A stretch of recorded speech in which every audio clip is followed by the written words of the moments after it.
Hello, I'm Howard, creator of Conscious Shifting, and welcome to Conscious Shifting. Before we get started, a quick warning and disclaimer.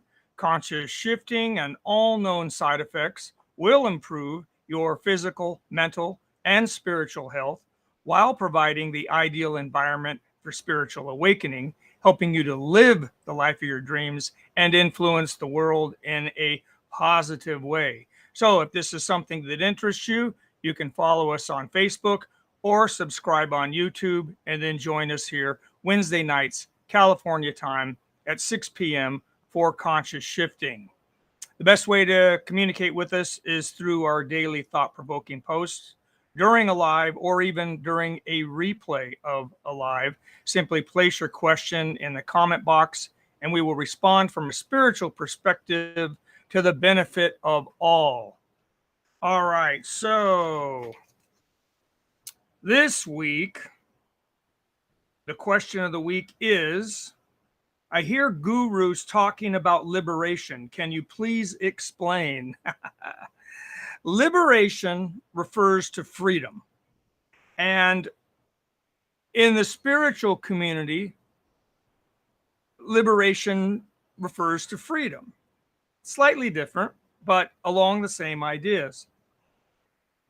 So, spiritually speaking, being liberated is in contrast to being a prisoner of the mind, body, or the ego, grounded in the physical world, identified with the physical world, thinking that the physical universe we live in and everything in it is the only reality, and that you are this mind body that you inhabit and this collection of thoughts and memories and emotions. So, spiritual freedom, spiritual liberation means to free spirit, specifically your soul. And the way we do this is to awaken, which is what conscious shifting is all about. So with that, let's go ahead and get started. I see Trey and Susan and Cheryl, love, laugh, and be happy in the house. Hey, Mom's here. Hi, Mom. Kim, of course. And Kathy. Hi, Kathy. All right, so before we get started, let's everybody relax. So big deep breath all the way down to that area just below the belly button. And then as you exhale, relax. And again, big deep breath.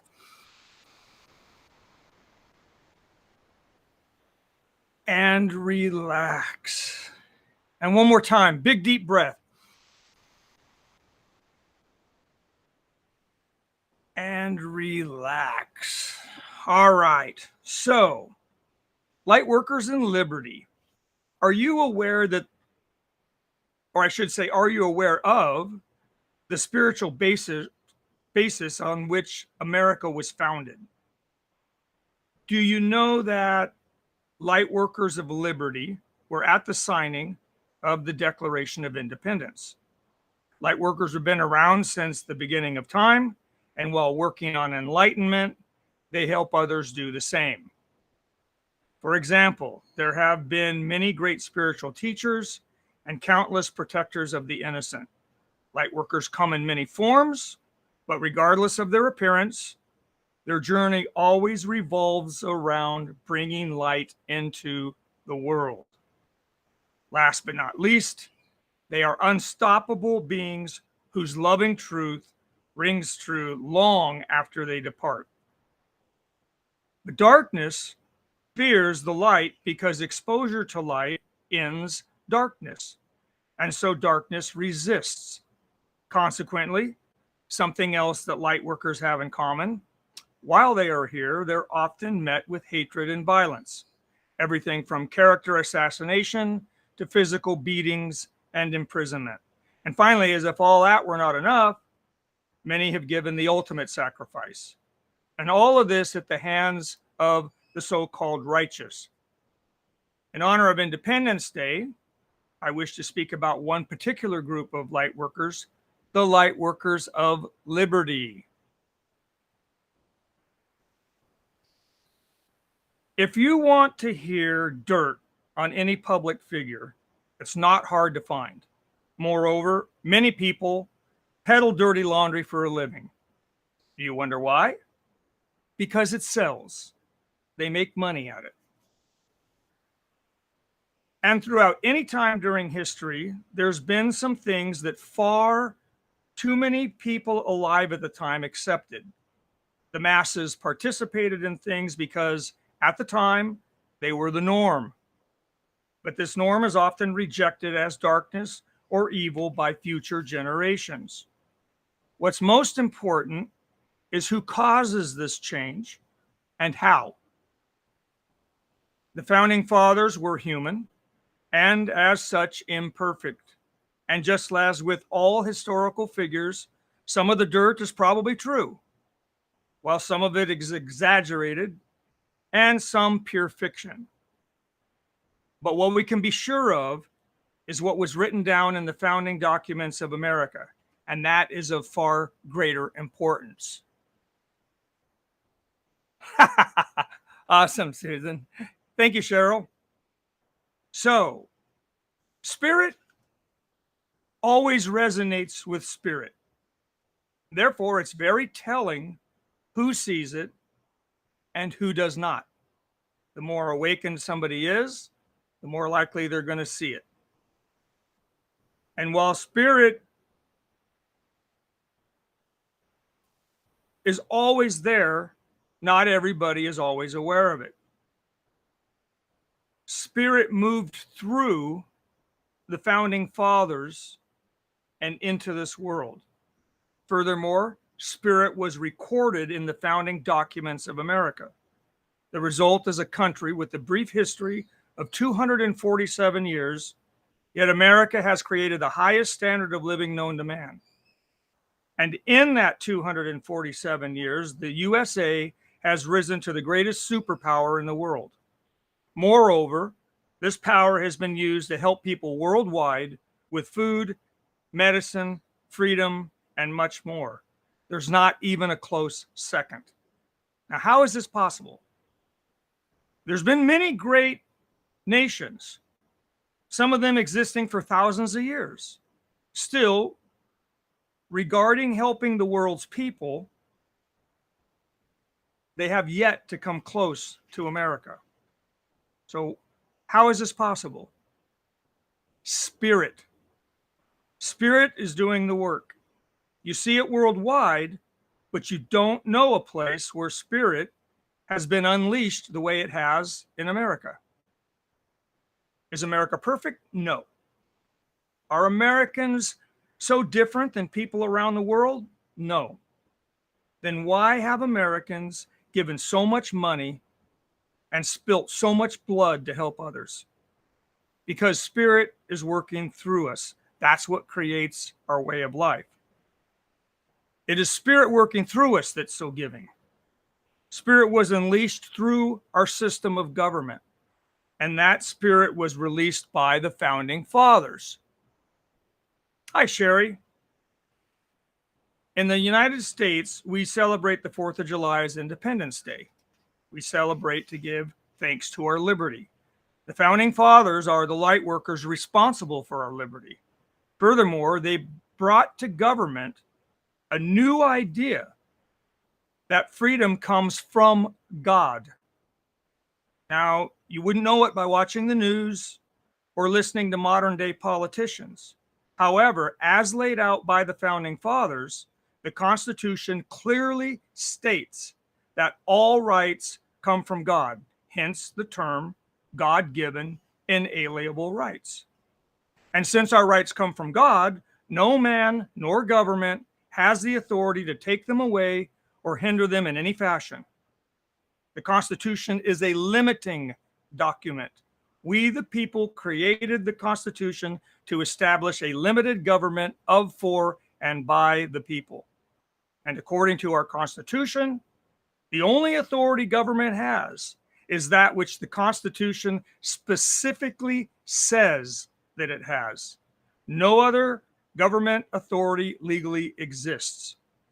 For example, the separation of church and state, twisted into the context of separation of God and state, is an asinine position. This would have been preposterous to the founding fathers. We cannot have God as the basis of our law and then turn around and exclude God from government. We severely lack spiritual consciousness in government, so we have widespread corruption. The term separation of church and state does not mean a godless government. It refers to the government not having the authority to interfere with the people's religion. The government is prohibited from promoting one religion over others. And while the term separation of church and state does not appear in the Constitution, the idea does. But the intent, as is always the case with the Constitution, is to protect the people's rights. This includes explicitly protecting the people from the government. Humans are imperfect. Overstating this is not possible. Still, the government is inherently evil, and so the creature must be kept in check. For instance, everything for the greater good is done through spiritual consciousness. Lightworkers understand this, and so the founding fathers only envisioned our government with spiritual consciousness. Moreover, spirit was to serve as a guiding light for Americans, and in turn, America was to serve as a guiding light for the world. Case in point, the Statue of Liberty was a gift of friendship from the people of France to the United States and is recognized as a universal symbol of freedom and democracy. Her torch is a symbol of enlightenment. Lady Liberty lights the way to freedom. Her official name is Liberty Enlightening the World. Enlightenment is the path leading to liberty, and liberty is enlightenment. Lady Liberty proclaims a spiritual message. The founding fathers released spirit in the formation of America, and spirit spread throughout the world. A significant part of our Constitution is that all men and women are created equal.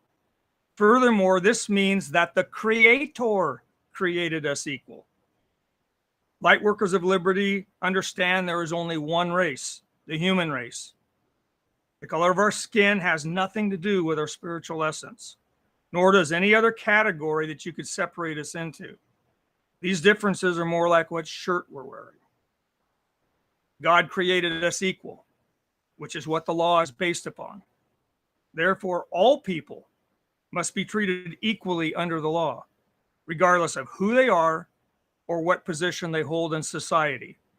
Anything less is corruption, and like cancer, if not eradicated, it will destroy its host. Hence the reason that why the government is an inherently evil creature that must be kept in check to prevent it from taking control of the very people that it was created to serve. Unless we violate another's rights, the government has no authority to interfere with anything we do. We are guaranteed the right to life, liberty, and the pursuit of happiness as we desire. But for a system of self-government to work, we must have a moral and informed republic. When lacking spiritual consciousness, people become corrupted. Then the system becomes corrupted. Finally, fear, intimidation, and even violence become control methods. Consequently, liberty gets lost in insanity. Going along out of fear rather than choosing from free will is an entirely different matter. It's meaningful when it's your choice. There's no control necessary. Liberty is about choice, not about controlling what you choose. Kim says, I think we are all light workers. Some are just tuned in more than others. This is true. This is very true. Light workers refers to working with light, working with truth.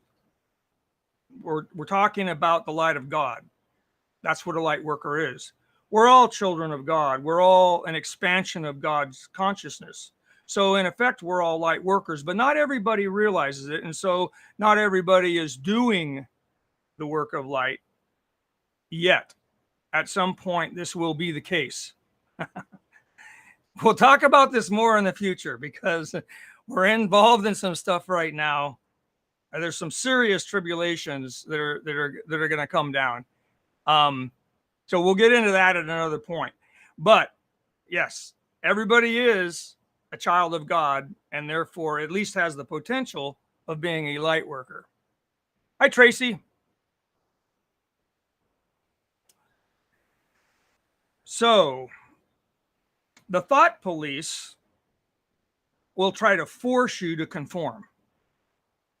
Consequently, they may bring enough force to intimidate you into complying out of fear. But this lacks any real conformance. Instead, people are simply avoiding punishment from the powers that be. And if it's not from the heart, it's not going to last. It'll collapse the entire system. Because the truth destroys falsehood, empires without spiritual consciousness will always collapse. History is full of examples. Still, liberty means that you get to choose. And how we choose determines the future. However, there are plenty of spiritually unconscious people. For instance, people that rebuke all of this and want any concept of God completely separate from government. Furthermore, they deny and ridicule anyone who does not subscribe to their narrow view. And so, ironically, they want to remove the very thing protecting them and their right to believe as they do.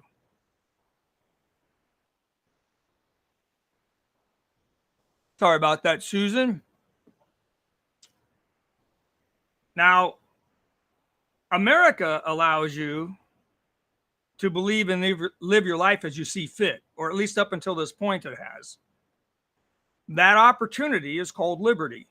The first inscription on the Liberty Bell read from Leviticus 25:10. Proclaim liberty throughout all the land unto all inhabitants thereof. That's what's on the Liberty Bell. One of the pillars of liberty is freedom of religion, even if that religion is one of non-belief in something greater than self.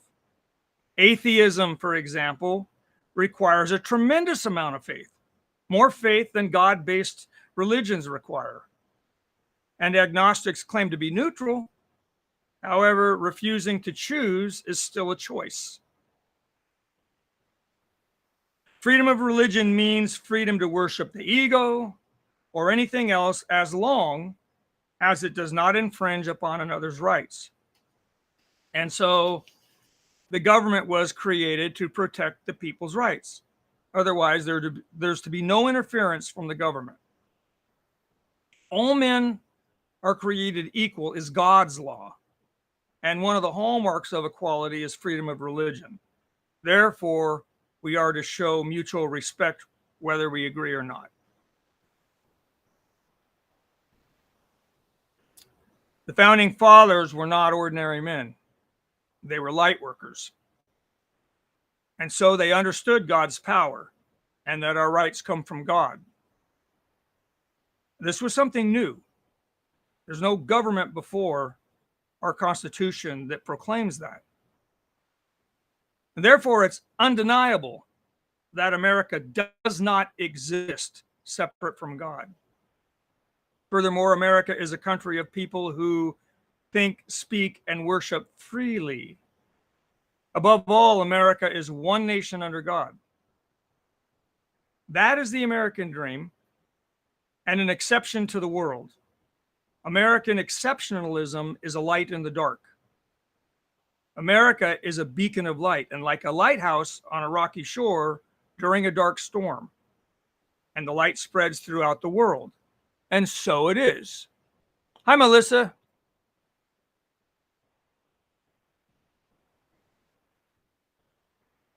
yes, there's but that has to do with the, when you start talking about cognitive, you're really talking about the intellect.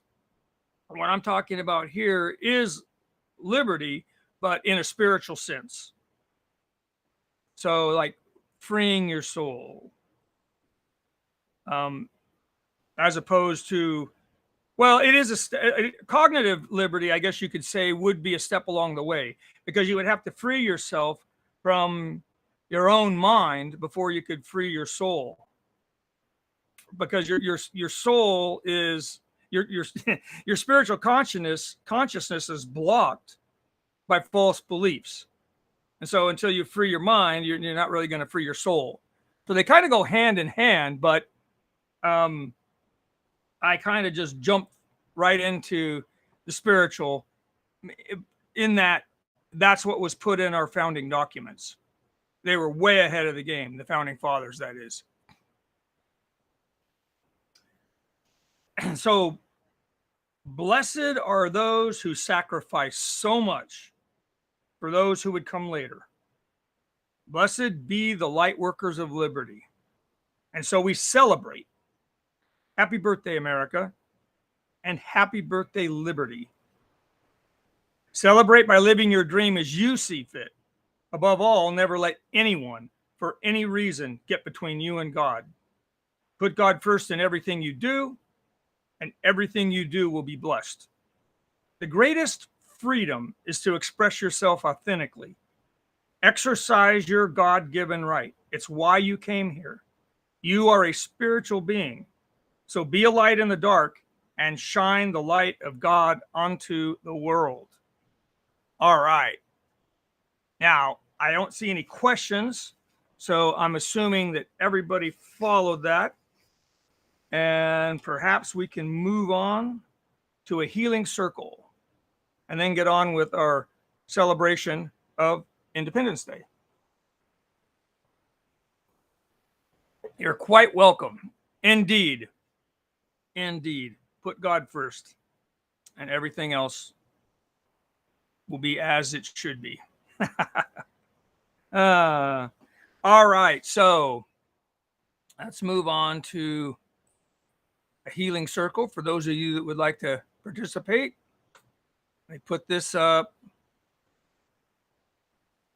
And this live, I should leave that up there. There we go. All right. So here we go. Everybody gather around, form a circle, join hands, gently close your eyes and your mouths. Comfortable yet upright position. That's it. Everyone holding hands. You feel that? I know some of you do. It's already starting, the energy that is of the healing circle. Okay, so with your eyes and mouths gently closed, breathe through the nose down to your lower energy center, just below the belly button. And then exhale back out through the nose. Inhale peace. And exhale tension. Inhale peace. And exhale